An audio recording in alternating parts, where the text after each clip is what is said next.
이사야서 제10장 1절에서 4절까지의 말씀입니다. 이사야서 제10장 1절에서 4절까지의 말씀입니다. 네, 우리 찾으셨으면 다 같이 한 목소리로 합독합니다. 시작. 불의한 법령을 만들며 불의한 말을 기록하며 가난한 자를 불공평하게 판결하여 가난한 내 백성의 권리를 박탈하며 과부에게 토색하고 고아의 것을 약탈하는 자는 화 있을진저. 벌하시는 날과 멀리서 오는 환난 때에 너희가 어떻게 하려느냐. 누구에게로 도망하여 도움을 구하겠으며 너희의 영화를 어느 곳에 두려느냐.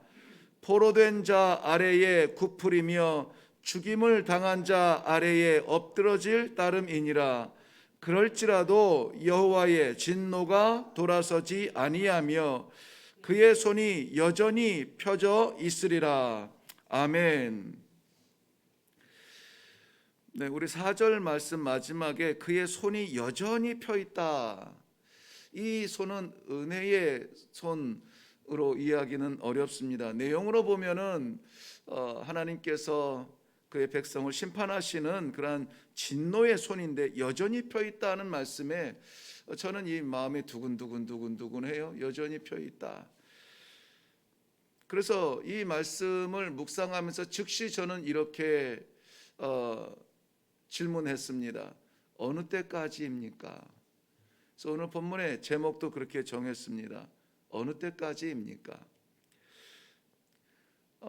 항상이라고 말하기는 조금 두렵습니다만은 대체로 하나님의 진노의 손은 두 가지 면을 가지고 있습니다. 하나는 하나님의 심판과 또 그 심판을 통하여서 건지실 하나님의 구원입니다.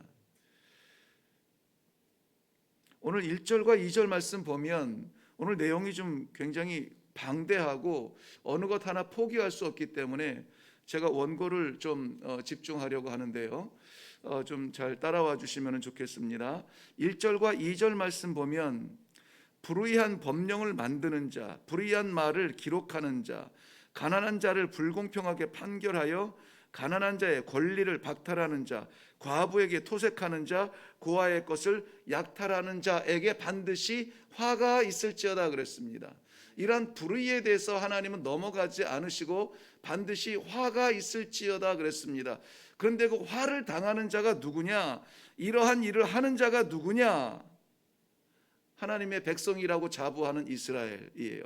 지금 이 화는 이 불의한 법을 만들고 불의한 말을 기록하고 가난한 자의 권리를 박탈하고 고아를 토색하며 고아의 것을 빼앗으며 과부의 것을 토색하며 고아의 것을 약탈하는 자, 이러한 일들을 하는 자들이 누구냐? 침략하는 그러한 원수들, 본문에서 나오겠습니다마는 아수르가 아니라 이러한 사람들에게 화가 있는데 이 사람들이 누구냐? 하나님의 백성들이라는 겁니다.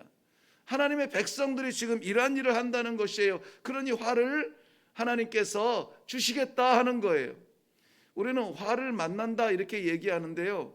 화라고 하는 것의 주체는 우리가 아니라, 우연이 아니라, 재수가 아니라 하나님께서 이 화를 내리시겠다라고 말씀하고 계시는 것입니다. 어떤 화이냐?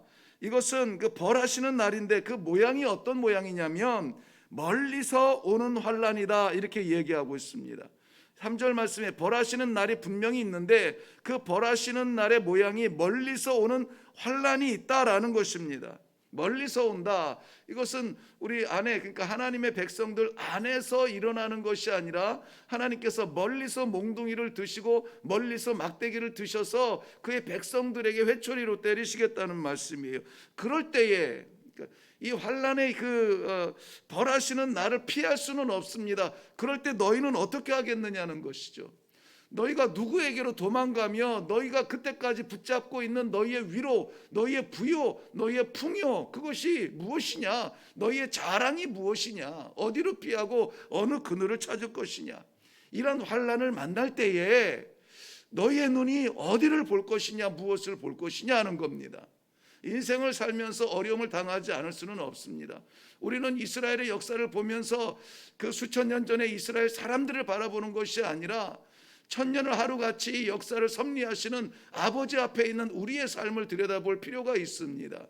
우리의 삶 가운데 항상 이렇게 잘 진행되기만 하면은 모르겠는데 이상하게 어려움을 만나요. 저는 이 말씀을 묵상하면서요, 굳이 그러고 싶지는 않았는데 자꾸 연관되는 게 뭐냐면은 이 시대의 코로나19에 대한 해석들입니다. 이거는 이 시대가, 우리가 살아가는 시대가 재수 없어서 만나는 것도 아니고, 이것은 우리의 어떤 연약함 때문에 생기는 우리 면역력이 떨어져서 오는 것이 아니라 많은 사람들이 이것 하나님께서 주시는 어떤 징계가 아니겠느냐 두려워하는데, 꼭 그렇다라고 말씀드리기는 어렵지만 다르지 않다고, 이 오늘 10장을 묵상하면서 계속 하나님께서 몽둥이로 드셔서 때리시는 아수르와 코로나가 자꾸 연관이 되어지는 거예요. 유익이 없지는 않을 것입니다. 자, 그럴 때 우리 눈이 무엇을 보느냐 하는 것이죠. 왜 이 치료제가 빨리 개발이 안 되느냐? 왜 경제는 이 모양이냐? 이렇게밖에 안 되느냐? 땀을 해도 얻을 수 있는 게 없구나. 땅바닥을 치면서 정말 꿈을 가지고 꿈을 가지고 시작했던 그 몇백만 원, 몇천만 원 긁어 모아서 시작했던 사람들이 한숨 쉬면서 텅 빈 공간에 식당을 바라보면서 눈물 짓는 이런 사람들의 도움을 어디에서 찾겠느냐고요. 은행을 바라봅니까? 유력한 사람을 바라봅니까? 도움을 줄 만한 사람을 봅니까? 유능한 정치를 봅니까? 확실한 백신을 봅니까? 우리의 눈이 무엇을 보느냐? 그때까지 이 많은 사람들이 무너져가고 있을 때에 우리의 부요함은 무엇으로 느낄 것이냐?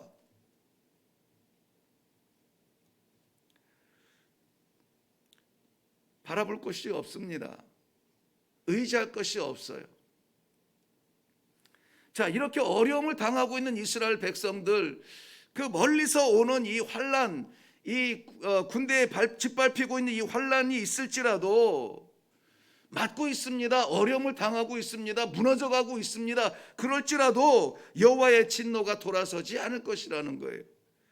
여호와의 손이 여전히 펴 있을 것이라는 것입니다. 도대체 언제까지?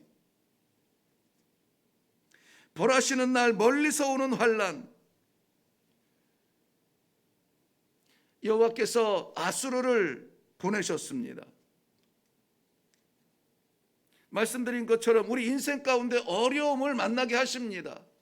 이 시대에 온 세계를 덮고 있는 이 코로나를 허락하십니다. 왜 그렇습니까? 역사를 섭리하시는 하나님께서 이 아수르를 보내시고 우리 인생 가운데 어려움을 만나게 하시고 온 지구촌이 이 헤어날 수 없는 코로나19로 인하여서 갈 길을 찾을 수 없을 만큼 무너지는 이러한 환난의 날, 이 채찍은 무슨 일입니까? 왜 그렇습니까? 6절 말씀에 보면은 이유는 간단합니다. 경건하지 아니한 나라를 치시며 하나님을 노하게 한 백성을 치시기 위함이다 라고 말하고 있습니다.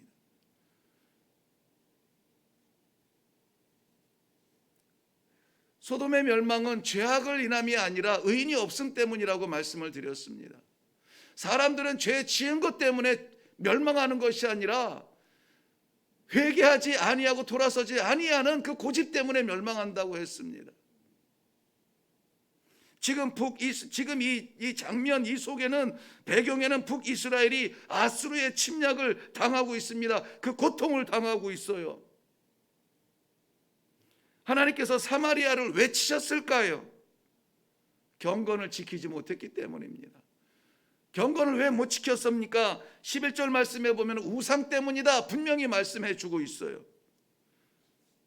그렇다면은 지금 이 메시지를 직접적으로 받고 있는 남유다의 예루살렘이라고 안 치실까요? 아니요, 치십니다. 언제 치십니까? 경건을 잃어버리고 우상의 마음을 빼앗기고 하나님을 바라보아야 될 신앙의 눈이 이것저것, 이 사람 저 사람, 이 방법 저 방법, 세상의 방법에 분주하게 우리 눈이 돌아갈 때에 하나님께서는 그것 아니다, 기꺼이 치시는 겁니다. 그렇기 때문에 하나님께서 치실 때에는 치유가 먼저가 아니라 회개가 먼저예요. 이거 고쳐달라고, 이거 해결해 달라고, 이거 이번만 좀 해결해 달라고 그렇게 기도하는 것이 아니라 회개를 먼저 해야 된다는 것이 순서라는 것이죠.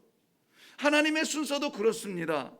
하나님의 백성이 잘못 가고 있으면 몽둥이를 들어서 지금 아수르를 들어서 이스라엘 백성들 잘못 가고 있는 것, 그 우상 덩어리에 절하는 것, 그것을 때리시고 계시는데, 하나님의 치유의 방법은 아수르를 먼저 치는 것이 아니라 12절 말씀에 보면은 예루살렘에 다 행하신 후에 아수르를 벌하실 것이다 그랬습니다.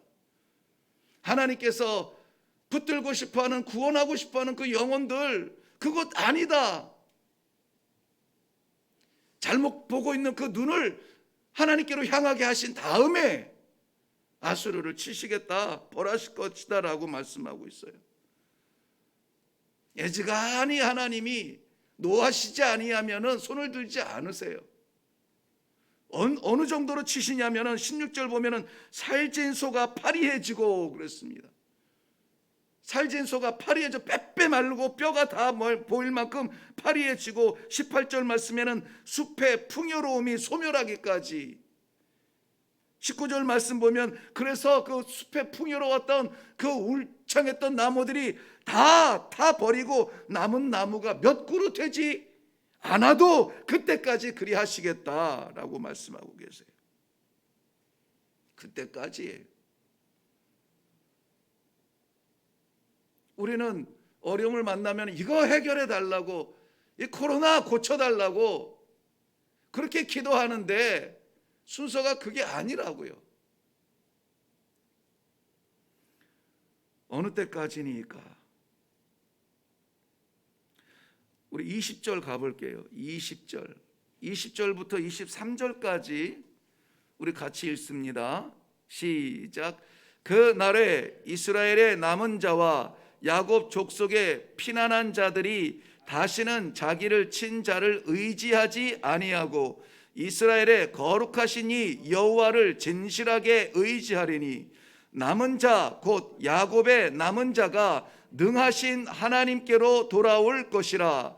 이스라엘이여, 내 백성이 바다의 모래 같을지라도 남은 자만 돌아오리니, 넘치는 공의로 파멸이 작정되었음이라. 이미 작정된 파멸을 주 만군의 여호와께서 온 세계 중에 끝까지 행하시리라. 아멘, 아멘. 그때까지예요. 그런데 그날에 20절 말씀에 남은 자가 있는데, 이 살아남는 자 어떤 자냐면은 여호와를 의지하는 자입니다. 여호와를 의지하는 자.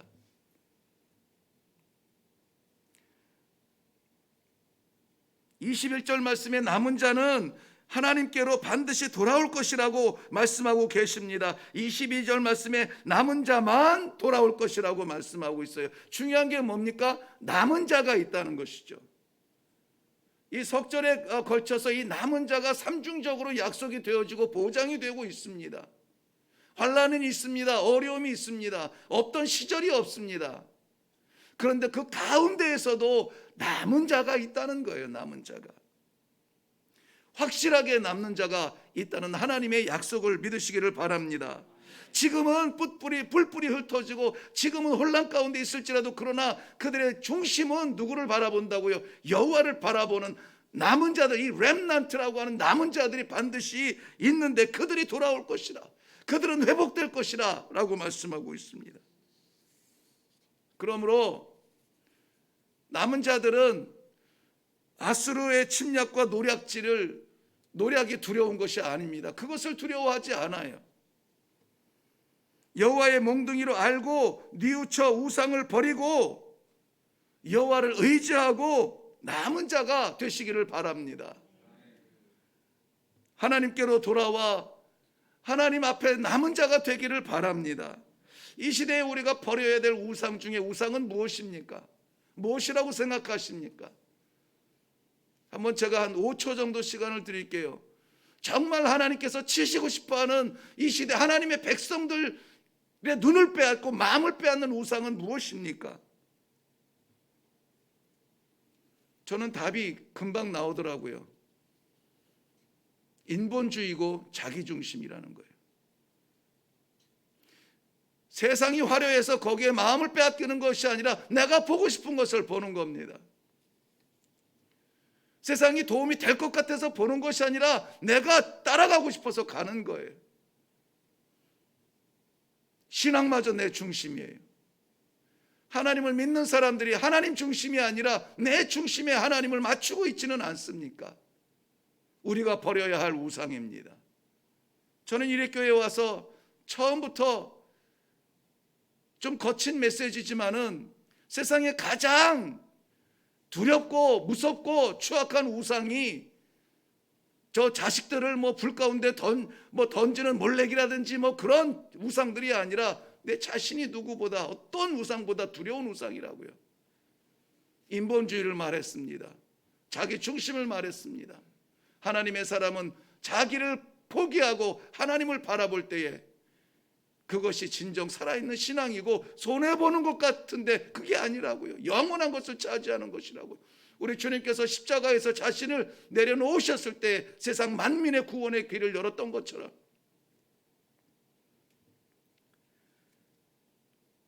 남은 자의 특징이 있습니다.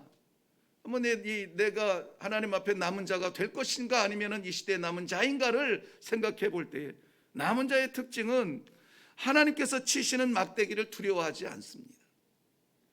하나님께서 치시는 몽둥이를 두려워하지 않아요. 성경에서는 24절 말씀에 이 막대기를 애굽이라고 비교를 했고 이 몽둥이를 아수르라 비유했습니다. 이스라엘 백성들이 쳐들어오는 애굽이나 힘이 강한 애굽을 두려워하는데 그것을 두려워하는 것이 아니라는 것입니다. 왜 하나님이 치셨을까? 왜 하나님이 몽둥이를 드셨을까? 왜 그의 진노가 멈추지 아니할까? 드시는 아버지를 바라봐야지 몽둥이 보고 도망가지 말라는 것입니다. 이 시대의 코로나가 전 세계를 덮고 우리를 괴롭히고 있습니다. 코로나를 두려워해서는 안 돼요. 이것이 정말 하나님께서 주시는 메시지라고 생각한다면 왜 그러실까요? 왜 그러실까? 하나님의 백성은 하나님을 향한 믿음이 회복되어져야 됩니다. 그 어떤 백신보다도 이때야말로 기도할 때이고 이때야말로 하나님의 말씀 앞에 설 때입니다. 이때야말로 우리의 마지막 그 신앙의 뿌리를 찾을 때이고 이때야말로 기도의 자리에 우리가 기도해야 될 때입니다. 그러면 오늘 마지막 27절 말씀에 이 두려움의 멍에를 벗겨 주실 것입니다. 이 두려움의 멍에를 부러뜨리실 것입니다. 하나님께서 하시는 일입니다. 사랑하는 성도 여러분, 이 시대의 남은 자들이 되어서 하나님 앞에 서서 우리를 둘러싸고 있는 이 막대기 몽둥이 다 풀어지기까지 주 여호와 하나님을 의지하며 오늘도 그분으로 인하여서 담대하게 살아갈 수 있는, 여기저기 마음 빼앗기지 말고 여기저기 눈 돌리지 말고 하나님의 말씀에 허락하신 대로 그 삶을 살아가는 성도의 삶이 되시기를 주님의 이름으로 축원합니다. 기도하겠습니다.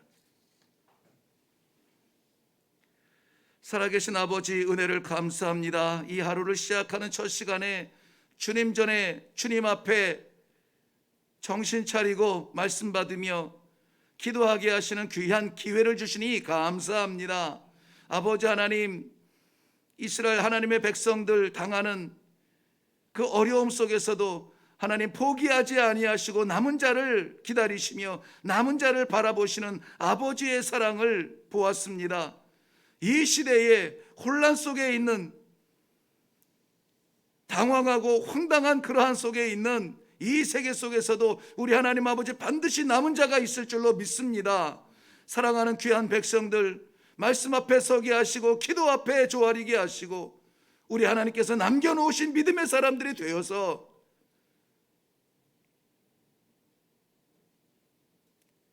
주의 이름을 영광스럽게 찬송할 수 있는, 주의 백성들 되게 하여 주시옵소서. 감사드리옵고 예수님의 이름으로 기도하옵나이다. 아멘. 내 말씀을 묵상할 때 무엇보다 두려웠던 것은 이 환난이 주의 백성들을 향함이라 하는 것이었습니다. 말씀드렸지만은 하나님의 진노는 심판과 구원의 목적이 있습니다. 잘못 가고 있던 것은 고치시고, 잘못 잡은 거 있으면 내려놓게 하시고, 우리 하나님께서 건지시기 원하시는 그 영혼을 붙잡으시는 방편이십니다. 아수르가 이스라엘 백성들에게 마지막 기회였다면은, 코로나가 우리가 살아가는 이 시대에 마지막 기회라면, 또 저의 메시지가 여러분들에게 마지막 기회라면 부디 이 메시지를 받으시고 말씀 앞에 기도하시기를 바랍니다. 그 남은 자가 되세요. 마지막까지 이 믿음을 포기하지 말고 마지막까지 아버지 중심, 하나님 중심, 나는 죽어지고 나는 쓰러지고 나는 무너져도 주의 나라가 세워지기를 원합니다.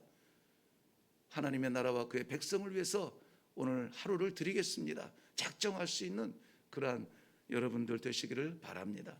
그것을 위해서 기도하고 내려가겠습니다. 우리 다 같이 기도하겠습니다.